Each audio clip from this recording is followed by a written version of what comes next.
Salut tout le monde, c'est Hugo du Café des Mangas et aujourd'hui on se retrouve pour une nouvelle vidéo. Donc aujourd'hui on n'est pas tout seul avec Maël, on est avec Torayanku, donc avec Zener et Sangoro-sama. Donc ça fait plaisir de les recevoir sur cette chaîne et on va faire une vidéo top 10 des Mugiwara comme vous l'avez vu dans le titre par puissance. Et donc on va commencer maintenant. Salut tout le monde. Salut à tous, c'est Torianku. Donc déjà merci à Hugo et Mal de nous accueillir dans cette vidéo sur leur chaîne. Et du coup, c'est parti pour le top. Et donc dernière chose avant de commencer le classement, on sait que ce top va faire débat sur certains points. Et on sait aussi que tout le monde ne va pas être d'accord. Même nous, entre nous quatre, on a eu du mal à se mettre d'accord sur pas mal de personnages. Mais on a réussi à faire un classement et donc c'est celui qu'on va vous proposer maintenant. Et donc en 10e position, on a mis Frankie. Car déjà, pour nous c'est le plus faible car déjà il n'a pas vraiment de pouvoir, à part qu'il sait bien construire.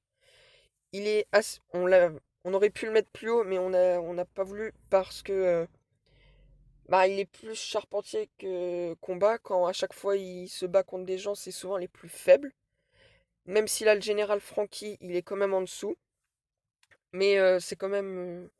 Et en plus, c'est un personnage qu'on apprécie pas beaucoup, la plupart de nous, comme pas mal de gens.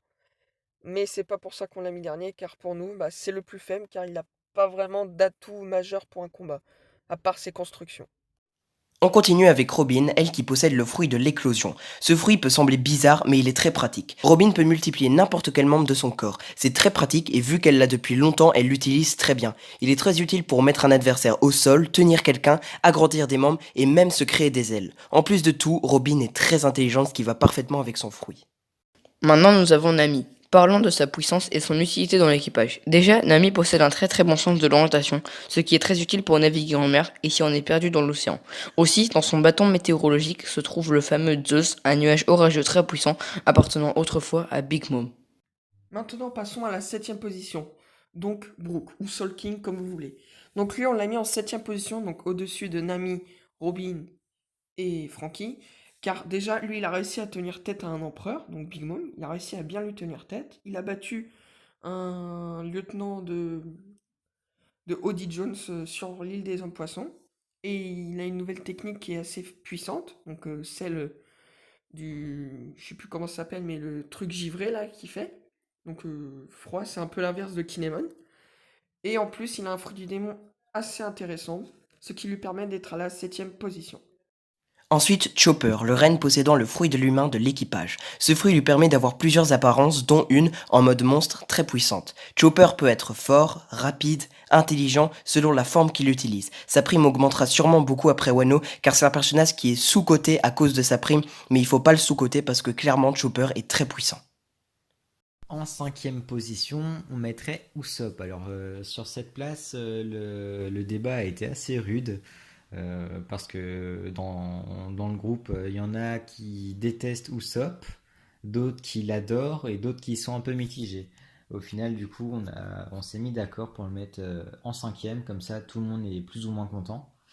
Du coup, on le mettrait à cette place-là parce que malgré le fait qu'Oda ait dit qu'il serait un des membres, enfin le membre, il me semble, de l'équipage qui resterait le plus faible, on peut quand même dire qu'il a été vachement, comment dire, utile tout le long de One Piece. Tout simplement, par exemple avec Sniper King. Si on parle des films dans Stampede, attention spoil, il a quand même vachement contribué pour gagner. Après, Adresse Rosa, c'est en partie, même en grande partie grâce à lui que les jouets se sont retransformés en humains. Enfin, il a quand même eu des rôles majeurs, même si il peut passer un peu inaperçu, qu'il a tout le temps peur, etc.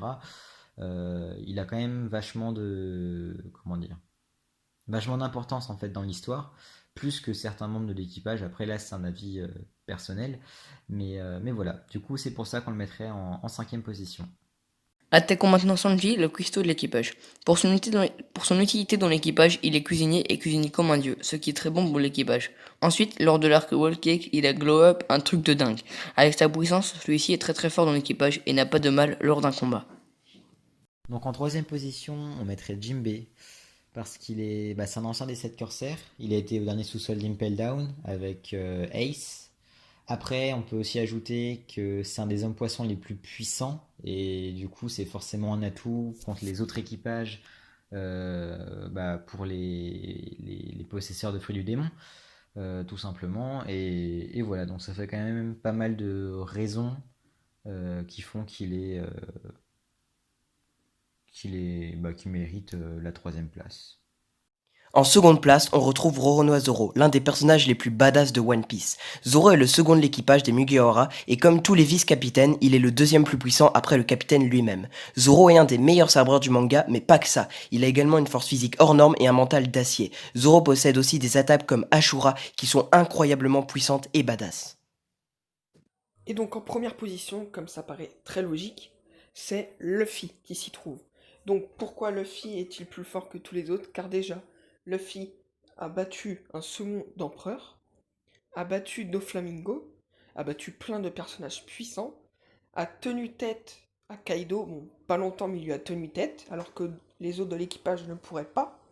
Il a tenu tête à Big Mom un petit peu, et il a vraiment un fruit du démon assez cheaté, et il arrive super bien à l'évoluer.